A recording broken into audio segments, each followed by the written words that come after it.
Today's guest on Comfort Kills grew up in San Fernando Valley, California. Sinh Nguyen grew up without a father figure, so he found himself looking for it on the streets. He was heavily into drugs, gangs, and violence, beginning at the age of 14.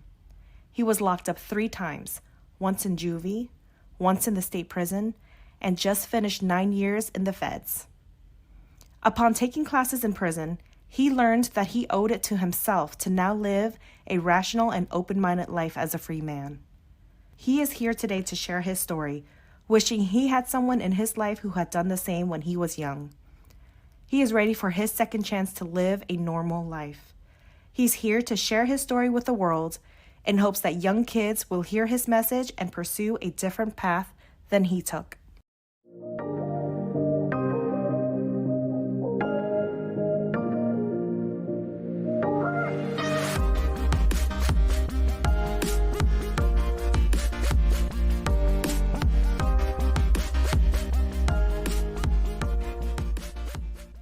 Welcome, Sin. Welcome to Comfort Kills.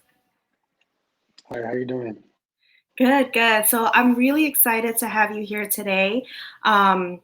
We're really, when we met during the meet and greet, you had shared your story, and actually, I had found you on Asian Hustle Network where you had shared your story there. So I'm really, really excited to kind of get to know you better, get to know what your story is, and get to know, what is your why now as far as getting your message out there to the world so that younger boys and girls can hear your story and not make similar mistakes and go down the path that you did back in the day. So why don't you go ahead and introduce yourself and tell us who you are?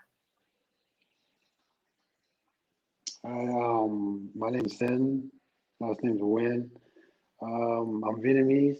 I grew up in San Fernando Valley, um, around Hispanic area, and so it's kind of hard that growing up being the only Asian family in the neighborhood of Hispanics, and it was hard. And I know it's kind of lonely out there when you don't have the same kind of nationality or same background as you growing up, Hmm. Yeah. and you're gonna looking for someone to look to and feel comfortable. And Hmm. having all this racism in this world right now is kind of hard. So you don't know what to do, and you're just gonna Yeah. find the next best thing, which is not a good idea Yeah. because people will see you vulnerable and then they will manipulate you for their own benefit, not for you. Hmm. So my message for everybody is like know who you are and know what you're Hmm. getting into Yeah. before it's too late. Okay. And I just want to help everybody out to find themselves, and you don't have to be embarrassed. You don't have to feel like Yeah. you're disgracing yourself or anything like that. And you can still be a Hmm. man or a woman doing what you Yep. want to do and still be prideful. Yeah, exactly, exactly. So when we met, you had told me that you didn't grow up with a father figure, right? And so you were looking for it in the streets. So what was it that you felt inclined to have to turn to the streets instead of maybe like turning to an uncle or a family member? Was there something very specific that happened in your life that made you say, okay, the street life is better for me or it's more appealing to me? Because I think a lot of times teenagers also are doing the same thing. They're looking for that father figure. They go to the streets and then suddenly they have a big brother or an uncle out there, figuratively, who takes them in and is like, here, let me show you what life is like and what life can be like. But then really it's getting them groomed for like gang life or something. So Right. can you tell us a little bit more like about your experience? So my experience was being in a household of Asian households is kind of hard when your parents are immigrated, Hmm. from another country. And basically, I was growing up at an age of by 10 already. I had to learn American English and I had to learn the Hmm. American style, teach my parents because my Mm. parents would be like, "What did they say?" They didn't understand the English, Yeah. so we had to know what they're saying and translate it back to Hmm. Vietnamese. And the same time, we want to be a kid. We're only 10 years old, 9 years old, 11 years old. We're Yeah. only a kid. And we don't even go out and play. But then, like, we're bored of that. We're bored of being a parent. We're bored of being a young age. We want to go out and have fun like the normal kids out there. Yeah.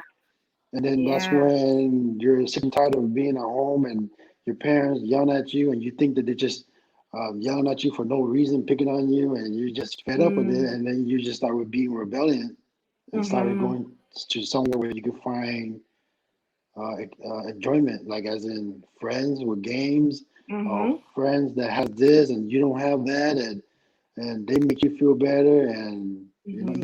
you feel yourself, Yeah. and that made me let you going to Francis' house and while they doing other things, and I want to get into because I want to be cool. Mhm. Because who wants to be at home with their parents and being yelled at and doing this and Chores. that and chores Yeah. and all that, right? Yep. Yeah.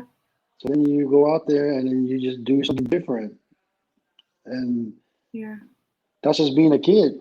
And Yeah. being a Yeah. kid, you don't learn. You don't know what's right or Mm. wrong. Mhm. And by doing something different makes you feel good, and you want to keep doing it Mhm. and doing it. And now you're in too deep, and now Yeah. your new family is the people that you come see every day, which is your friend. Mhm. And you don't want to Mhm. be at home be yelled at, get spanked, or like that. Mhm. So why would I be at home Yeah. getting spanked for something that I'm Yep. trying to help them? So Yeah. that led me to hang out with my friends more, Yeah. you know, and I Yeah. get the respect and I get to feel more comfortable. Uh-huh. So did you come to America when you were 10, you said? No, Is that no, how I was made in America. you were made in America? I love it. I love it. Okay, so you were made in America, but by the age of 10 you started realizing you'd rather go out and have fun and hang out with the other kids as opposed to being home. No, I understand. So as a Vietnamese person myself and like parents who came from Vietnam as well, I was actually born in Malaysia. And then Mm, I came to America when I was 7 months. So I basically all I know is the American culture, right, and it's hard, like having to. I was the translator for my right, parents, and so every time we go to the store, my mom's like go ask them where the bathroom is, and then I'm like, oh, I gotta go do that again. Like you have to just, yeah, like figure it out on your own. And it's like I was very ungrateful. Like I understand where your mindset was when you were young, as far as like trying to break away from like your Asian parents and trying to be a little rebel. And because I was there, I did that, like I went down the road of like I dated like what we called like a gang leader, but mm, or maybe he was a wannabe now that I look back. But like I went down that road of like looking for the bad boy, getting involved with like the wrong group of people, going out partying at a young age, and just feeling like freedom, right? right, Because I right, feel like Vietnamese parents, I'm not sure if I'm speaking for all of them, but my parents in general were super protective. They wanted to like keep me sheltered, and especially because I'm an Asian girl on top of that, right, like they wanted to make sure I was stayed sheltered. So when I had the freedom to like break free and go out with my friends, or I would sneak out at night, oh my gosh, I was a bad kid. Like I was such right, a bad teenager. I put my parents through so much. But fortunately, like I self-corrected when I joined the military. I joined the army when I was 18, and I was able to like get myself out of that group. I like got away from that group of people. I left that guy that I was with, and he's probably out there still dealing drugs these days. Like you never, you have no idea what they're doing anymore. But I stayed far away from them. But unfortunate for you, you got in too deep that you just kind of stayed there. So it said that your intro said that you were in juvie, you've served time. So tell us a little bit about like what kind of transpired that got you to that point. You don't have to go into details, but you can kind of say mm-hmm. like just so that the kids out there who are listening can understand. All right. So at the age of 14, I'm Mm-hmm. already in high school, but during middle school, I was the only Asian. Me and my sister was the only Asian in that school, so we were already fighting almost every day, getting picked Oh on. my gosh, yeah. And by the time I by the time I went to high school, I went to a Mm-hmm. high school where they have Asians. I'm like, oh my God. So now I want friends. and these Yeah. are my people, and I feel like they're I need to meet them. I need to be in their group. I want to be Mhm. part of a group because back then, going middle school, everybody was like treating us bad. So Mhm. then, like my high school friends, they were getting to fight with Hispanics and all that, and they were hesitated. And then I stepped up, and then it was easy for me to fight because I was been fighting Yeah. since middle school. So I did that. I started helping them out. I fight with them, and then they see me that I'm a big guy and all that. And then I realized, like, oh, I can get friends from fighting. Yeah. Oh. So then I started everywhere I go, I will be the first one to fight, Mhm. and everybody will give me the respect, and they were like telling me, "Damn, you." They built my ego. My ego was like way up there, and like I feel Yeah. powerful and wanted. And but then you didn't know what they were doing. It was just people were just saying that so they get probably they're manipulating your Mhm. but you're a kid and you're being rubbed the right way in your eyes. Yeah. Yeah. So then Mm. I just keep on fighting, and then when I get into fighting, it's not fighting no more. It's with guns or knives or whatever Mhm. it is to protect. But it was just only for my friends. Everything I Mhm. do was for my friends because I don't want to feel like I never have no more friends because I was No. I was really I wanted friends. Yeah. Yeah. And then Oh. it led me to juvenile fighting when juvenile, and then when you went to juvenile, it's like you don't learn nothing when you're in juvenile. There's not a system in Mhm. juvenile system to teach you to stay good.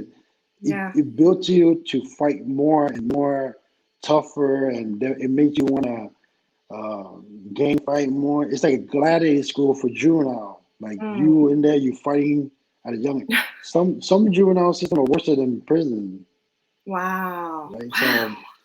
So then I went through that stage and I got out, came back out because I was young. So when you're young Mhm. and you want to build a reputation for yourself, Mhm. but I built the I built a reputation and later on started doing everything and wanting money, want to live the fast life, Mhm. and and then after I got some another prison term.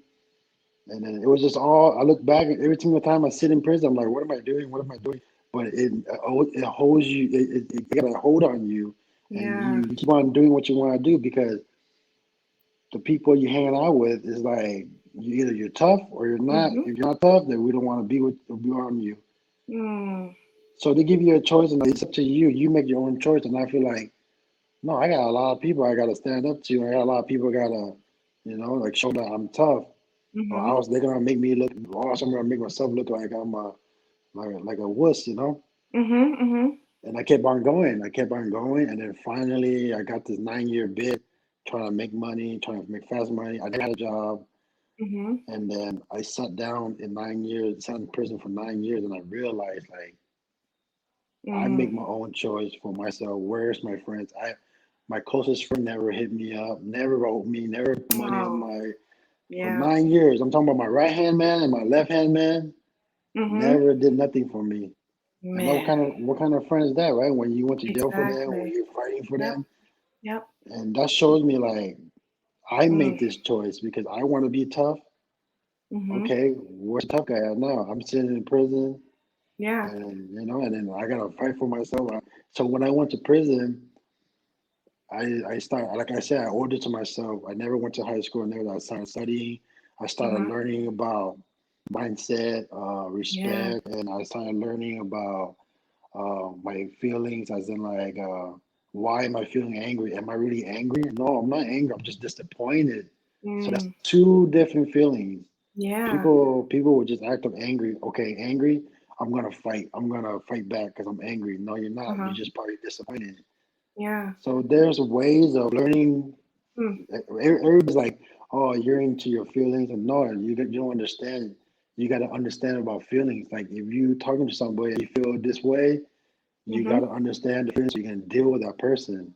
Yeah. And when you're dealing with that person and you understand their feeling, the conversation will be a lot better. Mm-hmm. And It then does. I learned that in communication skills. I learned that, I make sure I learn every personality there Mm-hmm. is in prison. So whenever I run into one of those personalities, I know how to deal with it and handle it. Yeah. So this time when I sit down for 9 years, I Mm-hmm. made a change to better myself. I'm still a tough guy, Mm-hmm. but I know how You're to do it smart. smarter. Mm-hmm. Not a dumb guy Mm-hmm. who be big and strong but dumb in the head and Yeah. be back in prison. Yeah, yeah, I hear you. I hear you. You know, it resonates with me when you say, Sin, that when you were sitting in jail for 9 years, your best friend, your right hand man, didn't bother to reach out to you, didn't bother to check in on you. And like, I hear you because when I left for the army at 18, I, was expecting letters from my Hmm. friends, from the boyfriend at the time. I was expecting everybody to just be like sending me letters, sending me messages and stuff. And not a single person, except for one girl, reached out to me.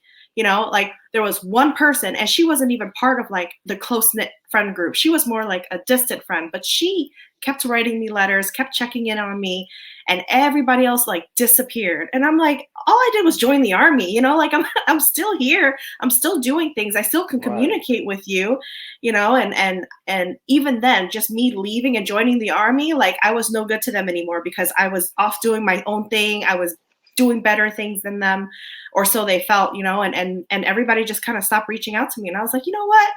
Fuck you all, all you motherfuckers out there can just, like whatever. I'm so over it, and that's when I realized for me that like I'm bigger and better than that lifestyle that I left behind, and in similar ways, I feel like you also saw the same thing. You're just Yeah. kind of like, okay, all right, fucker, you guys don't want to reach out to me, you guys don't want to be friends anymore, and I'm here. I took the blame or whatever. I'm here now, and I was there for you then, but you're not here for me. All right. So it like shifts, right? It really shifts our Right. mindset. And there's some serious, like deep thinking, like, cause even joining the army and going through boot camp and everything, like it's super mental. Like it's like a total mind fuck when you're there the entire time, when you're being yelled at by somebody, you're being told what to do, when to do, how to do it. But then all your friends are like, all the things that you're comfortable with and you're familiar with is gone. And so I hear you. I hear you on that, and I feel you. So I'm glad that you made that shift. Did you ever get a chance to finish your high school while I you were did. in? All right. I got my GED in there. Yeah, yeah, The first thing I congratulations. did. Thank you. Thank Oh, you. that's amazing. No, that's really good, and I'm so happy for you. Did you get a chance to take more classes and stuff too? I did. I got like vocational training, which is Uh-huh. like Yeah. I did food service, like food safety. I like to Mm-hmm. cook. I picked up cooking in there, like because Okay. there's a lot of time in prison, and you either better yourself or you're not. So I chose to Right. be bettering myself. But don't get me wrong and anything. Mm-hmm. I'm still the person who I am, but I sharpen the edges a Yeah. little bit, but Okay. Yeah. smarter, right? So Yeah. I mean, I don't want to put myself out there like, oh, he's still a gangster, or he's still. Mm-hmm. It's not being a gangster or not. It's about being smarter. It's Exactly. being the real who you are, the authentic Yeah. side of you. Because there's a Yeah. lot of guys in there, a lot of people out there who are somebody, but then they put up a different person up, and like they hide behind something, and then Yep. when stuff gets tough, they don't Mm-hmm. know how to handle it because they're not being real. You know what I'm saying? Yeah. Yeah. No, I hear you. That's the main thing I wanted to tell everybody is like you know who you are and you know what you're doing. Everybody know Uh-huh. what they're doing in life, young age, the old age, whatever. You chasing you're Mm-hmm. chasing something, but you gotta know what you're chasing and like are you that person for that job? If you're not, Mm-hmm. then you need to figure out another way of doing something before you're gonna be behind bars doing something or something you're gonna regret. Yeah. Yeah. And there's no doubt in my mind that, like you're still a tough guy, you're still a strong guy, mentally and physically. But I feel like just like what you were saying, being able to grow your knowledge and educate yourself in how to control your emotions better and control, it helped you to control conversations with people, interactions with people. That's so incredibly powerful. Like that's more powerful than a fist to the face. Like you can, if you can outsmart somebody with your words and with your brain and be able to help change their mindset with like maybe meeting them on their level of anger and anxiety, but meeting them with compassion and like, all right, empathy. All right, like, dude, like I hear you, but chill out. Like I need you to take it down a notch. I hear that you're angry, but just being able to kind of meet them there, but with the passion and the empathy side, as opposed to with the anger and the frustration. And I think that a lot of times helps to bring people back down, because now they hear that you hear, like you're actively listening to them and they're getting their message across, but you're meeting them at the same energy level, but taking that energy and turning it into a positive energy back on them, which is so incredibly powerful. So kudos to you for learning that, because a lot of people, even those who, have had years and years of education and have all these degrees under their belt, still can't figure that shit out. So congratulations, and all right, so you spent all this time in there, and you've had a lot of opportunities to think again about what's going on. Tell the listeners, how long ago did you actually get out of jail? How long ago? Yeah, how long ago? December 16th, I got out of prison. Wow. So So I had 2 months. congratulations. Right. Thank you. 2 months. 2 months is not a long time at all. And as soon as you got out of prison, so I apologize because I don't know the difference. I'm like ignorant. I don't know the difference between jail, prison, like it's I still don't very much understand it. But you got out of prison 2 months ago, and I saw your message on Asian Hustle Network. You wrote a very long story about just what your history is like that you shared here today, and that you are just here to share this message with the world, right? Like what is your goal with helping and having these conversations and doing these interviews? What is your goal? What do you want out of this? What I want is a better understanding for people who like can't, like everybody walk around here acting tough. Everybody Mm-hmm. walk around here Yeah. with angry and all that stuff, and I'm trying to like basically I'm trying to tell everybody like there's a better way of doing things every day.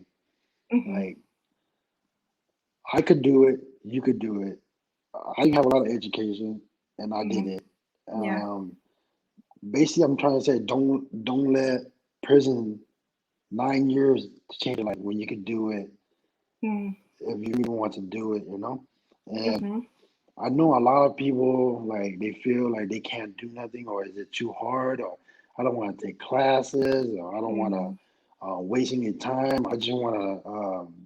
Basically, a lot of people are lazy, but Mm-hmm. really, it's not about being lazy. It's about understanding. You can really do it. It's an everyday Yeah. thing. Like Yeah. starting to understand, like, okay, today I got mad at this person and I walk out and then I see the Mm-hmm. next person. I'm not gonna get angry. It's Mm. because that anger is with that other person, not with this new person. Yeah. You Yeah. have to hit a reset button for Uh-huh. everybody that you talk to because it's a different personality, different person, Uh-huh. different times, you know. So Yeah. you're not gonna hurt another person for the stuff that you did with somebody else. Mm-hmm. Sooner or later, you're gonna lose everybody. And I went through that. My Mm-hmm. words were so were so mean back then that I lost a lot of my good friends because I Mm. was ignorant. I was ignorant and I didn't care about nobody. Mm-hmm. I was entitlement. I had entitlement and power orientation. Like I had all those in me where your say doesn't matter, and if you don't Mm-hmm. like it, get the hell out of here. And Mm-hmm. guess what happened? They got out of there, and then now I don't have nobody and everything. And I understand like you're gonna be alone, so you Yeah. gotta watch what you tell people Mm-hmm. because you're gonna hurt their feeling, and they're gonna be like, oh, you know what? I don't gotta deal with him. Mm-hmm. It's easy. And then now you're gonna sit back and you're gonna be like, damn, what am I doing wrong? If you would Mhm. just sit back and you'd be like, okay, I understand. Like you gotta really take it in and like, what did I do wrong with this person? Some Yeah. people don't do that. Some people like, fuck them. Okay. Mhm.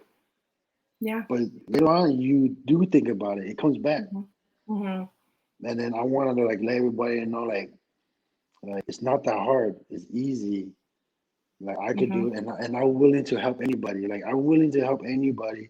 because I know I could do. And then the way how I explain things or talk to a person, Mhm. they will understand it. It doesn't matter if you're dumbest guy in the world or the smartest guy in the Mhm. world. You will understand my concept, Yeah. and I make everybody laugh. Like I talk to somebody who's on Wall Street. I talk to Mm. somebody who's a really bad gangster. I talk to somebody who's like a scientist. I talk to somebody who's never had street smart, and they all understand me, Yeah. and they love it, and that makes me like, and another person looking in, they're like, how did you talk to that person? And they got like all this degrees, and like, and they're over there laughing so loud, like I'm like, Yeah. no, just having a regular conversation. Yeah, yeah, you're real, and I think people appreciate the realness that comes from you. And I think that's what it is. I think people understand you because you're not trying to impress them. The No, guy from Wall Street, you're not trying to, sir this, sir that, or try to be extra careful with your words or mhm, selective. You treat him like you treat every other human right, being. And when people come from like those types of statuses, whether they're like a Wall Street guy or like a person with multiple degree, an astrophysicist, whatever they are, they don't care. They're like, oh man, this guy's actually talking to me like I'm a human, And they're probably right, so sick and tired of hearing the formality of like sir this, sir that, that like by the time they meet you, it's like refreshing because it's real. It's right. real talk. So yeah, yeah. So you come out 9 years later. What's different? What is the world like 9 years later? It's very different. Like I told somebody the other day, like I have nothing against the generation we're in right now, like the style, and I have nothing against it, but it's not for me. Mm-hmm. And It's not for then me they say like people like kids, especially kids nowadays, they're just so disrespectful. Like they think they know it all with a smartphone. All they do is look up Google and they just follow what Google what they're doing. Oh, either. let's look it up on Google. Let's do this. Back in the days, we didn't have that. We had to learn to socialize with each other. We learned from each other. Back then, we didn't have a cell phone. We didn't have nothing. We had a pager. And you're either there or you're not, or you're going to miss out. So everybody will want to be there, Yeah. be at a spot. Nowadays, they just, like the way how things are, like everybody's just into themselves. They're not having eye contact. All this text Yeah. message, like it's not really affectionate. Like it's not real. It's not real. Like I could be like texting you, like, oh, it's so funny, but in my, I'm like, stupid. You know what I'm saying? Like Mm-hmm. it's not real. So you're not gonna have Yeah. a real conversation unless you in front of that person or talking on the phone to really understand. Yeah. So when I got out, I look around and I'm like, it's sad, but then I have to live it. But Mm-hmm. I can't say nothing because I'm trying to, Yeah. I hate it, but I can't say nothing because I already told myself I'm not going to try to control nobody. I'm not going to tell anybody what to do. I'm going to do me by myself with my Mm-hmm. family and whatever friends I have. And like right now, I hang out with my friends and my family, and there's a lot of things they say and do which I don't approve, but I keep my mouth Mm-hmm. shut. I keep my mouth shut because everybody is grown and everybody want to Mm. be what they want to be and do what they want to do. How does it feel for a guy to come out and start changing stuff around and change the formula when it's not Yeah. broken? Like people say, if it ain't broke, don't Yeah. fix it. Don't fix it. Yeah. Huh. So Wow. So I'm just going along until somebody asks me for help. yeah. Yeah. Well, I think it's very unique because when we did our meet and greet, I had sent you a Zoom link, and you're just like, man, this technology stuff, like, what is this, And it's like it made me stop and think for a second that I needed it to be more sensitive to what I was sending you, like just because it's not familiar to you. You didn't get the Right. chance to, all of us, the rest of us who continued on with life outside of prison evolved with the technology, right? So we went from having pagers back in the day to having, we had the Motorola and the Nokia phones. And, Right, the best thing you could do for a Nokia phone was change out the little color antenna that like flickered lights. right. And then like we just kept evolving, but the technology kept getting better and better and better. We started playing games on phones. And then next thing you know, we're texting and we're sending emails. And then now you come out and you're like, you can do everything on a phone. Right. And I'm like, I know you're exposed to it, right? Because you can see the news, you can see certain things. You still are aware that the stuff is happening around you outside, right? But then when you finally get your hands on the technology and the growth that of the technology 9 years down the road, that's got to be pretty incredible. But at the It same is. time, like you're saying, you're so used to the connection and the ability to talk to somebody and have eye contact that now when somebody's sitting there with the phone trying to do something on social media or whatever, and you're like your eyes aren't like connected Mhm. anymore, that's got to be hard. It's got It to be is really hard because I want that respect when I'm talking to you, look at me hard. and talk to me, Yeah. and it just feel more like. And when you shake somebody's hand, you look at me in the eye when you shake Yeah. the person's hand, and I don't see that, and I see like it's just all new. Like when I'm walking down the street, I see everybody in their phone. Like Yeah. nobody is looking up. They're not Yeah. aware of what's going on around them. Uh-huh. So this is what I told everybody. Like in prison, we have nothing to worry about. We don't stress. We don't do nothing because we have a lot, and we don't have nothing. So we just think a lot. People are on the streets. Hmm. They work all day. They work all day. They go home, take care of their family, and Yeah. they don't think out of a box. They need to Uh-huh. find time to think out of a box so they can have new Mm. ideas. Because if they Yeah. don't think out of a box, they're gonna stuck in what they're Yeah. doing, and they're gonna be stuck. Stuck. Yeah. They won't continue to grow because They there's won't no. grow, right? So they're not thinking out of the box for other stuff.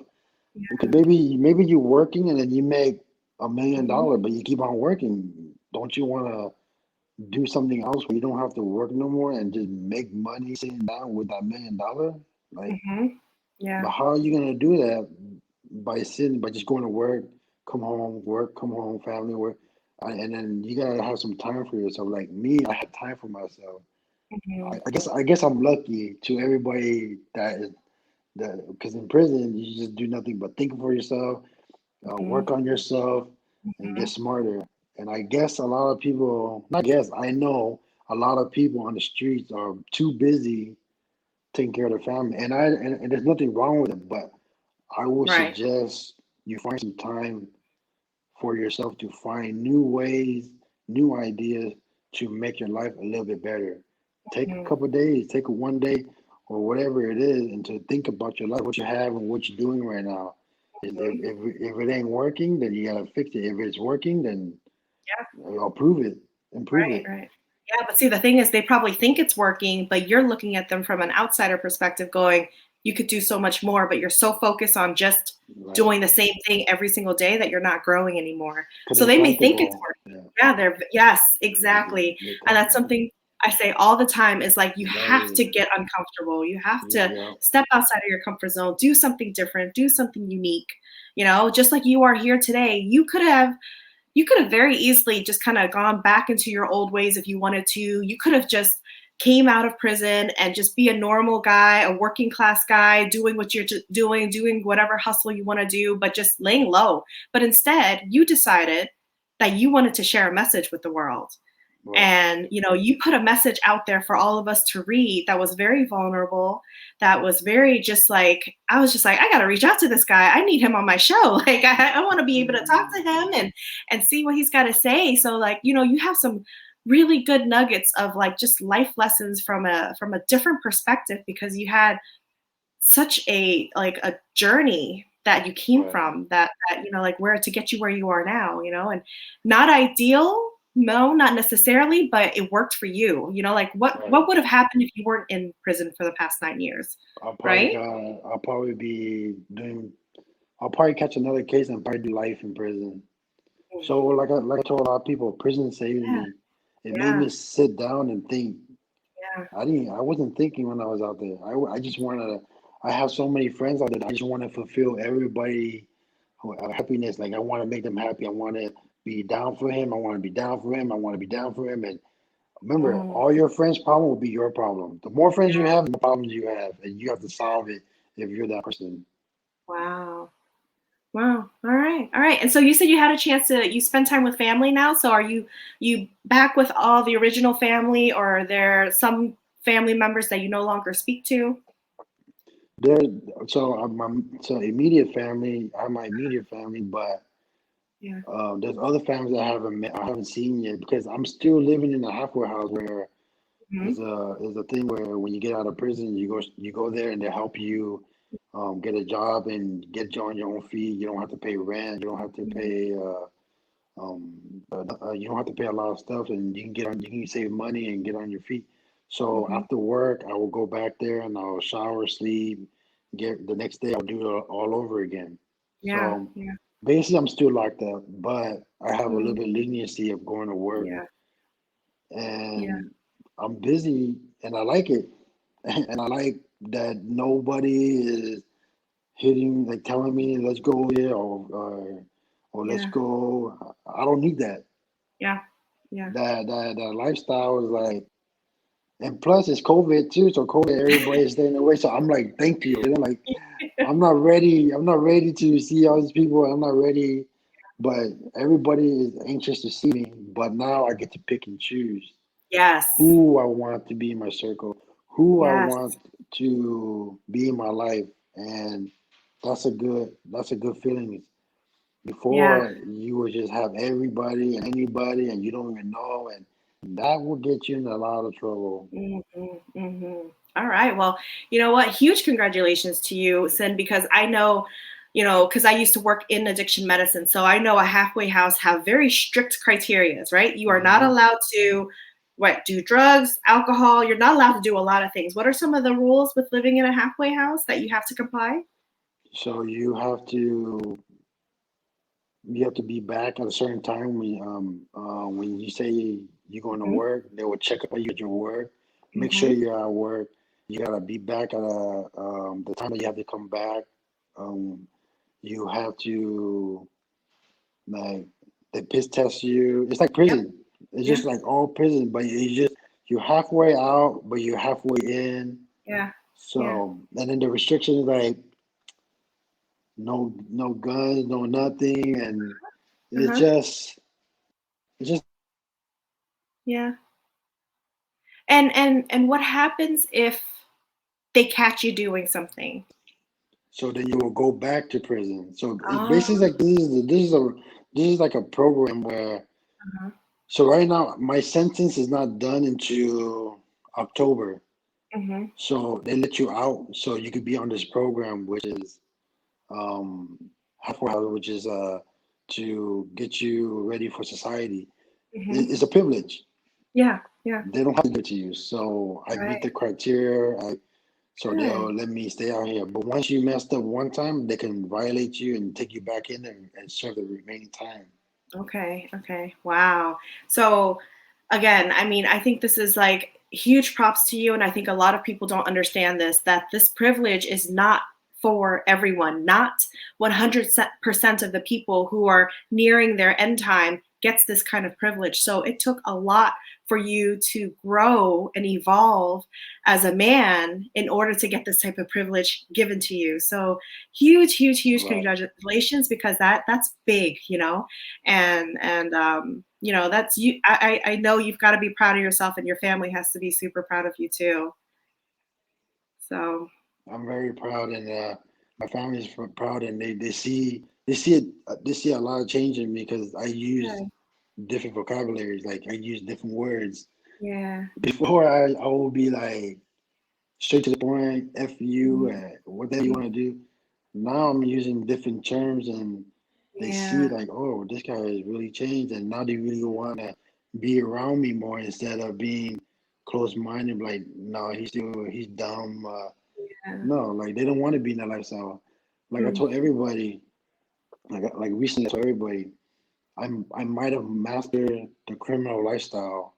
Now I want to master the normal Yeah. lifestyle. You Yes. know, and Yeah. I like being sober. I like being in control of my Uh-huh. thoughts and feelings and all that. Yes. And a lot of people see, but I have nothing against people who do what they do. I Right. But would it's never not judge nobody. It's not right. about that. It's about you can do what you do, but at least understanding what you're doing and understanding what's the outcome and understand if it Hmm. comes down that road, how Hmm. you gonna fix it. Yeah. You know, Yeah, and I think the key word or the key phrase is when you said, I want to be in control of myself. So, everything else around you, drugs, alcohols, everything like that is mind altering substances, and so it causes you to react in ways that would not be the normal you. It causes you to react in the way that an alcoholic or a person who's high reacts, right? And so that is the key thing, and that's a key takeaway for a lot of people is that the mind altering substances causes you to no longer be who you are, who you truly are. And so you want it to be in control of yourself, and that's why you choose by choice to stay away from that. And that's big, and that's very important, and that's key to your sobriety and to your success as a transitioning back into normal life again. So huge congratulations to you. But then if normally I ask the question, if I give my guests a billboard that the world can see, what would it say? But actually, the question I want to ask you is, if I put you in a room with 114-year-olds that have been identified as possibly going down the wrong road, what would you say to them? I would tell them to. I'll ask them what what do you want? Like, why are you doing this? If they're Mhm. rebelling, so I can't ask one straight question because Yeah, you got to understand each individual. yeah, yeah, So exactly. there's no such thing as one question, one thought to anybody. That's what I Uh-huh, understand. Like a lot of time, people ask me, they put me in a room with everybody, and they ask one question. I'm like, this doesn't contain me. uh-huh. So I would take my time and ask each and every one of them and understand who they are. Then I'll ask Mhm. that question like, what do you Okay. want? What do you want Yeah. to do? You want to be a badass gangster? Why you want to be a badass gangster? Like, what do you Hmm. get out of that? Oh, why you want to do this? Why you want to be a murderer? Like, what do you get out of it? Like, you know the Hmm. consequence. Like, by me dealing with all these people in prison and my lifestyle and all these years I've been growing up, Hmm. I know of everybody mindset, like what they want. Okay, if you are a drug dealer, okay, you want to make money. If you want to murder somebody, it's because you want a satisfaction of controlling somebody and and Hmm. and, um, and be powerful. If you Yeah. want to be a car salesman, it's because you're a businessman. If you are you know what I'm saying? That there's a reason for every mindset. So Hmm. I would ask all the 14-year-old individual, but most of the Hmm. thing I would ask him is, what is it you want to do in life? Hmm. And it might be bad, it might be good, but I'm gonna give him the best advice because, like I Yeah. said, I don't judge nobody. Like if you want to be a gangster, I'll be like, okay, be the best gangster, but you got to understand this is what you need to do. That you need to do it for yourself. Don't do it for nobody else. Hmm. Hmm. Like a lot of people, like a lot of kids, they do it for somebody. They don't do for themselves. And I don't Yeah. want that because I got manipulated and I didn't like it. And Yeah. at the end of the day, when you find out that you got manipulated, you get angry, Yeah. and you know what I'm saying. So that's the main thing. So my main thing is to help the young ones understand better, the old Hmm. ones to to understand themselves. It's not too late.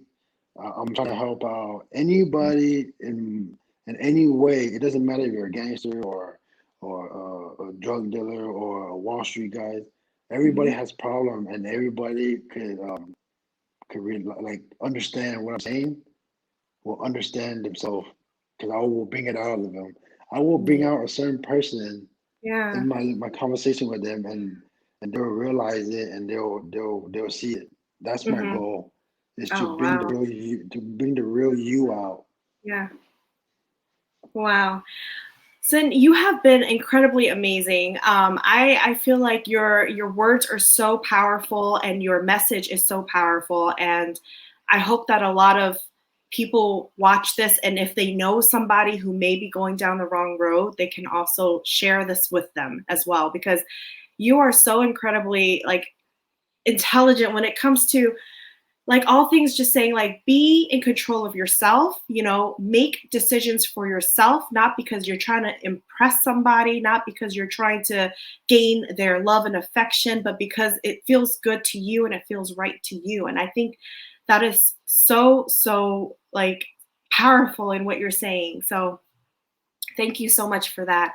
um it's been such a great conversation. Is there anything that I haven't asked you yet, or that we haven't, like a topic that we haven't touched yet, that you would like to discuss at all? Mm, like the topic, my main topic is about helping. Hmm. Okay, so the juvenile was about me being a juvenile. I Yeah, wish there was somebody there during that yeah, time to yeah. be like, so I can understand like this, like mentors, Hmm. role Hmm. models. We Yes, need yes, better ones. We yes. need those are the ones I need. We need, and I know Yeah, the kids are our future, and we need to help them. But we can't save them all. But we can save most of them if we put our mind to it. yeah. The guys in prison, there's always a light at the end of the tunnel, Uh-huh. and I want to do stuff. I want to do stuff for everybody, which is prisoners, uh, people who have whatever it is that they have a problem with for themselves, like as in like live life, and it's just live life and help each other, Yeah, and I'm here, like I don't judge nobody. You can't judge nobody, and I'm telling you, I'm easy to talk to. If anybody want to talk to me, whatever, just hit me up, and I'll help anybody. You yeah. know. Awesome, awesome. So again, so mature of you to say, one thing was addressing the kids and the youth and making sure that they understand the path that they choose.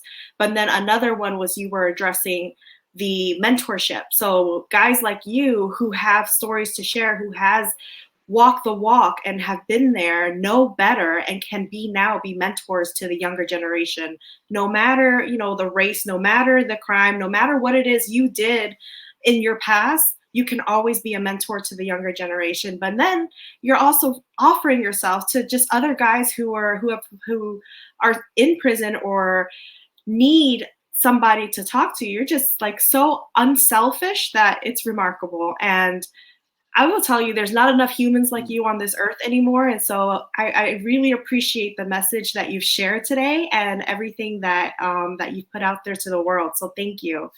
So Sin, if they want to reach Yeah. out to you, what's the best way for them to reach out to you? My email, you can hit me out on email Mhm. at 980 at gmail.com. Perfect, perfect. And it's right there down below as Yep. well for anybody who needs it. And then I'll also have it on my website.